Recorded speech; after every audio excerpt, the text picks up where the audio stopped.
Golden Bee Global, the Bee Hive of Learning.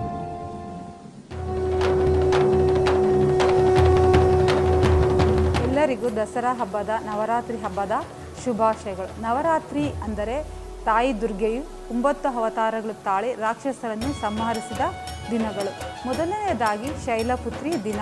Shailaputri ಎಂದರೆ ಪರ್ವತರಾಜನ ಮಗಳು. ಪರ್ವತ ಎಂದರೆ ಶೈಲ, ಪುತ್ರಿ ಎಂದರೆ ಮಗಳು. ಪಾರ್ವತಿ ದೇವಿಯ ಮತ್ತೊಂದು ಹೆಸರು ಶೈಲಪುತ್ರಿ. ಶೈಲಪುತ್ರಿ ತಾನು ಪರಮೇಶ್ವರನನ್ನು ತನ್ನ ತಂದೆ ಅವಮಾನಿಸಿದ ಕಾರಣಕ್ಕಾಗಿ ತಾನು ಯಜ್ಞದಲ್ಲಿ ಜಿಗಿದು ಪ್ರಾಣವನ್ನು ಕೊಟ್ಟಳು. ನಂತರ ತನ್ನ ಪತಿಯನ್ನು ಮರಳಿ ಪಡೆಯಲು 16 ವರ್ಷ ಕಾಡಿಗೆ ಹೋಗಿ ತಪಸ್ಸನ್ನು ಮಾಡಿ ಪರಮೇಶ್ವರನ್ನು ಪಡೆದಳು. ಆಗ ಪಾರ್ವತಿಯನ್ನು ಶೈಲಪುತ್ರಿ ಎಂದು ಕರೆಯುತ್ತೇವೆ. ಈ ಶೈಲಪುತ್ರಿಯ ವಾಹನ ಋಷಭ. ಆಕೆಯ 2 ಕೈಯಲ್ಲಿ, ಒಂದು ಕೈಯಲ್ಲಿ ಕಮಲ, ಮತ್ತೊಂದು ಕೈಯಲ್ಲಿ ತ್ರಿಷ, ಹಣೆಯಲ್ಲಿ ಚಂದ್ರ ಆಕೃತಿಯ ಬಟ್ಟಿರುತ್ತದೆ. ಈಕೆಗೆ ಶೈಲಪುತ್ರಿ ಎಂದು ಕರೆಯುತ್ತಾರೆ. ಮತ್ತು ನಾವು ದಸರಾದಲ್ಲಿ ಶೈಲಪುತ್ರಿಗೆ ಬಿಳಿಯ ವಸ್ತ್ರ ಮತ್ತು ಬಿಳಿಯ ಹೂಗಳಿಂದ ಪೂಜಿಸುತ್ತೇವೆ. ಈಕೆ ಯೋಗಗಳಲ್ಲಿ ಆದಿದೇವತೆ, ಚಕ್ರಕ್ಕೆ ಅಧಿದೇವತೆ ಆಗಿರುತ್ತಾರೆ ಶೈಲಪುತ್ರಿ. ಆದ್ದರಿಂದ ಪ್ರತಿ ಮನುಷ್ಯರು ಯಾವಾಗಲೂ ತಮ್ಮ ಜೀವನದಲ್ಲಿ ಸುಖ ಶಾಂತಿ ಬೇಕೆಂದಾಗ ದಸರಾ ನವರಾತ್ರಿಯಲ್ಲಿ ಮೊದಲನೇ ಶೈಲಪುತ್ರಿಗೆ ಬಿಳಿ ಹೂವು ಮತ್ತು ವಸ್ತ್ರಗಳಿಂದ ಪೂಜಿಸಿ ತಮ್ಮ ಜೀವನದಲ್ಲಿ ಸುಖ ಶಾಂತಿಯನ್ನು ಪಡೆಯುತ್ತಾರೆ. ಎಲ್ಲರಿಗೂ ಮತ್ತೊಮ್ಮೆ ದಸರಾ ಹಬ್ಬದ ಶುಭಾಶಯಗಳು. माता दुर्गा के 9 रूप होते हैं. ब्रह्मचारिणी माता की पूजा नवरात्रि के दूसरे दिन की जाती है. ब्रह्मचारिणी का अर्थ होता है तप का आचरण करने वाली. ब्रह्मचारिणी माता के एक हाथ में कमंडल होता है और दूसरे हाथ में जाप की माला होती है. आ नवरात्रिना उपलक्ष्य अंबे तमारू बधानु भलो करे અને તમને બધાને નવરાત્રિની ખૂબ ખૂબ શુભકામનાઓ. ಎಲ್ಲರಿಗೂ ನವರಾತ್ರಿ ಹಾಗೂ ದಸರಾ ಹಬ್ಬದ ಶುಭಾಶಯಗಳು. ನವರಾತ್ರಿಯ 3ನೇ ದಿನ ಚಂದ್ರಘಂಟಾ ದೇವಿಯನ್ನು ನಾವು ಪ್ರಾರ್ಥಿಸುತ್ತೇವೆ, ಪೂಜಿಸುತ್ತೇವೆ. ಚಂದ್ರನು ಗಂಟೆಯ ಆಕಾರದಲ್ಲಿ ಇವಳ ಹಣೆಯ ಮೇಲೆ ಸ್ಥಾಪಿಸಿರುತ್ತಾನೆ. ಆದ್ದರಿಂದ ಅವಳಿಗೆ ಚಂದ್ರಘಂಟಾ ಎಂದು ಕರೆಯುತ್ತೇವೆ. ಚಂದ್ರಘಂಟ ಎಂದರೆ ಚಂದ್ರನ ಗಂಟೆಯ ಆಕಾರದ ಚಂದ್ರನ ತಿಲಕವನ್ನು ಹಣೆಯಲ್ಲಿ ಧರಿಸಿದವಳು ಎಂದು ಅರ್ಥ. ಚಂದ್ರಘಂಟೆಯು ಪಾರ್ವತಿಯ ವೈವಾಹಿಕ ಅವತಾರವಾಗಿರುತ್ತಾಳೆ. ಹಿಮವಂತನ ಮಗಳಾದ ಪಾರ್ವತಿಯು ಶಿವನೇ ತನ್ನ ಗಂಡನಾಗಬೇಕೆಂದು ತಪಸ್ಸನ್ನು ಮಾಡಿರುತ್ತಾಳೆ. ಆ ತಪಸ್ಸು ಫಲಿಸಿದಾಗ ಶಿವನು ಮದುವೆಯಾಗಲು ಹಿಮವಂತನ ಅರಮನೆಗೆ ಬರುವಾಗ ಅವನು ಅವನ ರೌದ್ರಾವತಾರದಿಂದ ಬರುತ್ತಾನೆ. ಅದನ್ನು ಕಂಡ ಮೈನಾವತಿಯು ಹೆದರಿ ಮೂರ್ಛಿಸುತ್ತಾಳೆ. ಈ ಕ್ಷಣದಲ್ಲಿ ಪಾರ್ವತಿಯು ಚಂದ್ರಘಂಟಾಳ ಅವತಾರವನ್ನು ತಾಳಿ ಶಿವನನ್ನು ಸುಂದರವರುವುದಾಗಿ ಪ್ರಾರ್ಥಿಸುತ್ತಾಳೆ. ನಂತರ ಅವರಿಬ್ಬರ ಮದುವೆಯೂ ನಡೆಯುತ್ತದೆ. ಚಂದ್ರಘಂಟಾ ದೇವಿಯನ್ನು ರಣಚಂಡಿ ಎಂದು ಸಹ ಕರೆಯುತ್ತಾರೆ. ಅವಳ ರೌದ್ರಾವತಾರದಿಂದ ಅವಳು ಅಸುರರನ್ನು ಸಂಹರಿಸಿರುತ್ತಾಳೆ ಹಾಗೂ ಶುಂಭ ನಿಶುಂಭನಂತಹ ರಾಕ್ಷಸರನ್ನು ಅವಳ ಗಂಟೆಯ ಧ್ವನಿಯಿಂದಲೇ ಸಂಹರಿಸಿರುತ್ತಾಳೆ. ಈ ಅವತಾರದಲ್ಲಿ ಚಂದ್ರಘಂಟಾ ದೇವಿಯು ಸಿಂಹವಾಹಿನಿಯಾಗಿರುತ್ತಾಳೆ ಹಾಗೂ ಅವಳಿಗೆ 10 ಕೈಗಳಿರುತ್ತವೆ. ಎಲ್ಲ ಕೈಗಳಲ್ಲಿಯೂ ಅಸ್ತ್ರಶಸ್ತ್ರಗಳು ಸ್ಥಾಪಿತವಾಗಿರುತ್ತದೆ. ಈ ಚಂದ್ರಘಂಟಾ ದೇವಿಯ ಪ್ರಾರ್ಥನೆಯಿಂದ ಎಲ್ಲರಿಗೂ ಧೈರ್ಯವು ಸಿಂಹನ ಹಾಗೆ ಧೈರ್ಯವು ತುಂಬುತ್ತದೆ. ಎಲ್ಲರಿಗೂ ನವರಾತ್ರಿ ಹಬ್ಬದ ಶುಭಾಶಯಗಳು. ಎಲ್ಲರಿಗೂ ದಸರಾ ಹಬ್ಬದ ಶುಭಾಶಯಗಳು. ನವರಾತ್ರಿಯ 4ನೇ ದಿನವಾದ ಇಂದು ಕುಷ್ಮಾಂಡ ದೇವಿಯನ್ನು ಪೂಜಿಸಲಾಗುತ್ತದೆ. ಕುಷ್ಮಾಂಡವೆಂದರೆ ಭೂಮಿಯನ್ನು ಸೃಷ್ಟಿಸಿದ ದೇವಿ ಎಂದರ್ಥವಾಗುತ್ತದೆ. ಸಿಂಹವಾಸಿನಿಯಾಗಿರುವ ದೇವಿಗೆ 8 ಹಸ್ತವಿದ್ದು ಕುಷ್ಮಾಂಡ ದೇವಿಯನ್ನು ಆದಿಶಕ್ತಿ ಎಂದು ಕರೆಯಲಾಗುತ್ತದೆ. ಆಕೆಯನ್ನು ಜೀವನದಲ್ಲಿ ಧನಾತ್ಮಕತೆಯನ್ನು ಉಂಟು ಮಾಡುವಂತಹದ್ದು. ಓಂ ದೇವಿ ಕುಷ್ಮಾಂಡಾಯ ನಮಃ. Namaskar. On 5th day of Navaratri, we worship Devi Skandamata. নবরাত্রির 5ম দিনে দেবী স্কন্দমাতাকে উৎসর্গ করা হয়। দেবী স্কন্দমাতা কার্তিকের মা। দেব কার্তিক, ভগবান কার্তিক স্কন্দ নামে পরিচিত এবং মাতা শব্দটি মা অর্থে ব্যবহৃত হয়। এই জন্যেই দেবী স্কন্দমাতা দেবী দুর্গার অপর একটি নাম। দেবী স্কন্দমাতা দয়ার প্রতীক। বিশ্বাস করা হয় যে ভক্তরা যখন শুদ্ধ মনে নিষ্ঠা ভরে দেবী স্কন্দমাতার পূজা করে থাকেন তখন ভগবান কার্তিকেরও আশীর্বাদ পাওয়া যায়।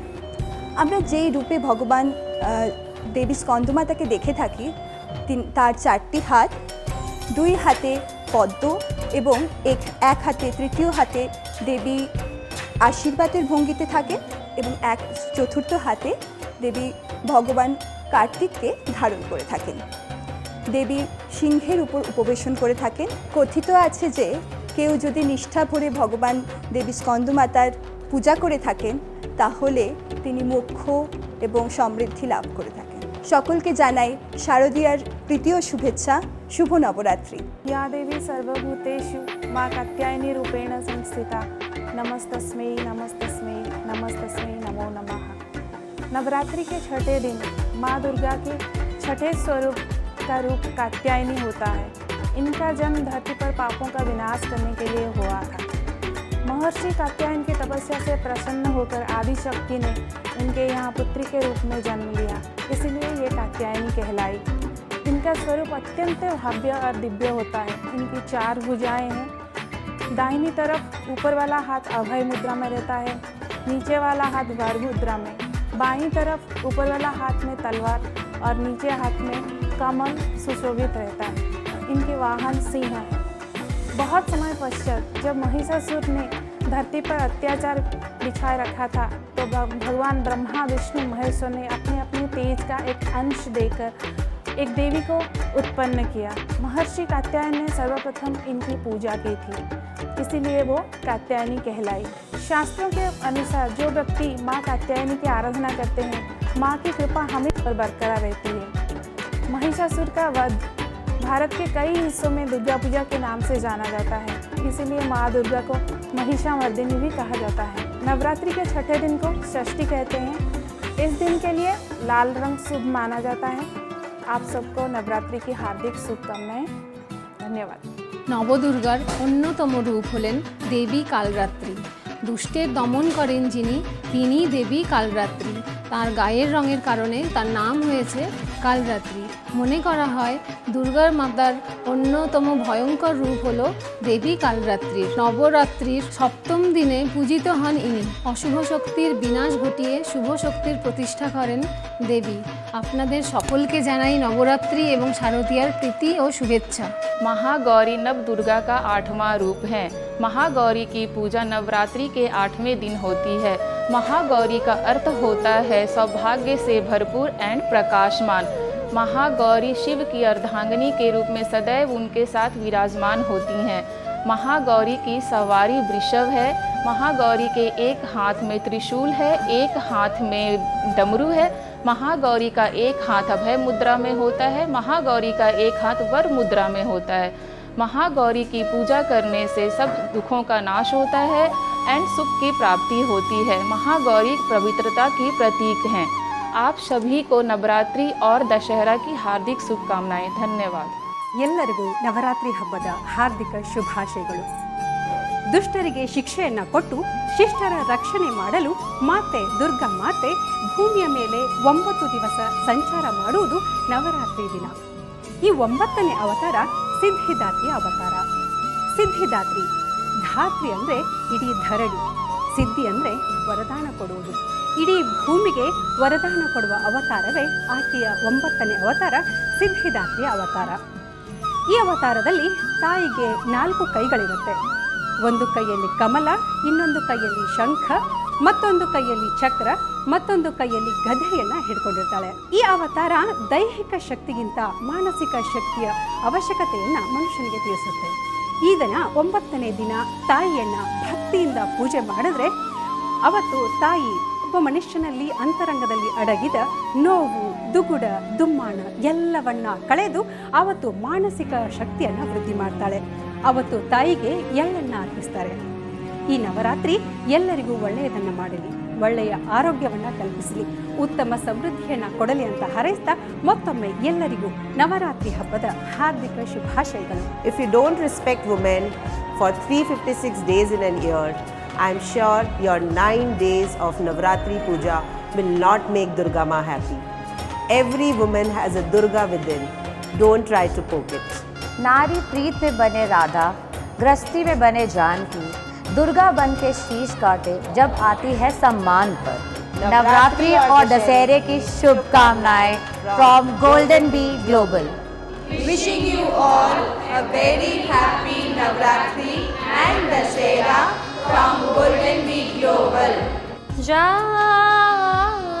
चण्डी मधुकैटभाहि दैतदलनी जा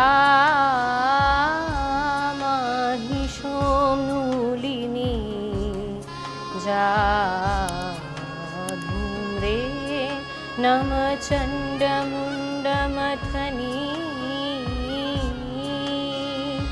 जा रक्तबीजाशनी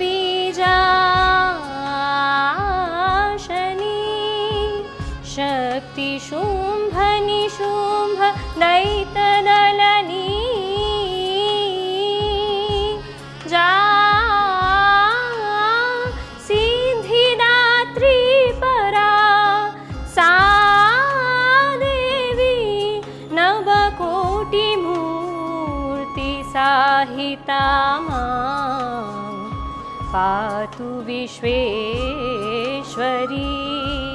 पातु Vishweshwari.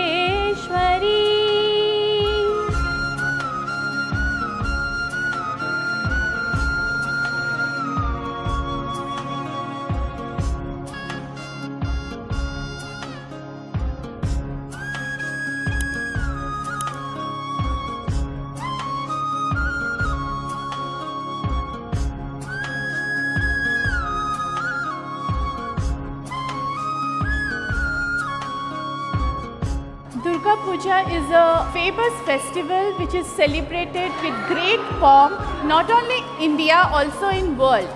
It signifies victory of good over evil. So Durga Puja is celebrated in different ways in different parts of India. It can be called as Navratri. It is also called as Durga Utsav, Sharodiya Utsav, and it is also believed that it was celebrated and it is started by Lord Rama. He evoked Ma Durga in the month of Ashwin before going for the battle with Ravana. So he actually acquired blessings from Durga, and that's how we celebrate this Durga Puja, which is also called as Sharodiya Utsav. It is also believed in West Bengal that Durga Puja is a festival where we give importance to the girl child. It is believed that Ma Durga, who is daughter of Parvat Raj Himalaya, that is how her name is Parvati, comes to her paternal house with his family like Ganesha, Kartik, Lakshmi and Saraswati, and for 5 days she is with her parents, and how we treat a girl child with love, with lot of importance. So it is a moment of celebration where we can see that a girl in a house plays a very important role. That is, it is a festival where you can see all the emotions and different colors.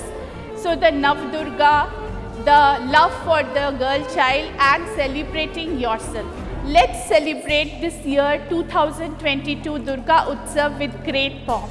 बाजलो तो आलोर बेनु मातलो रे bubo बाजलो तो आलोर बेनु आज प्रोभाते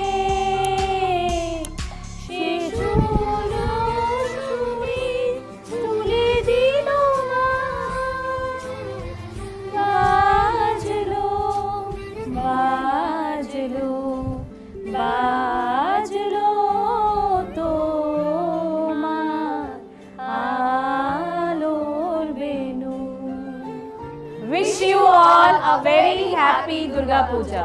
সকলকে জানাই শারদীয়ার প্রীতি শুভেচ্ছা ও অভিনন্দন। Golden Bee Global, the Bee Hive of Learning.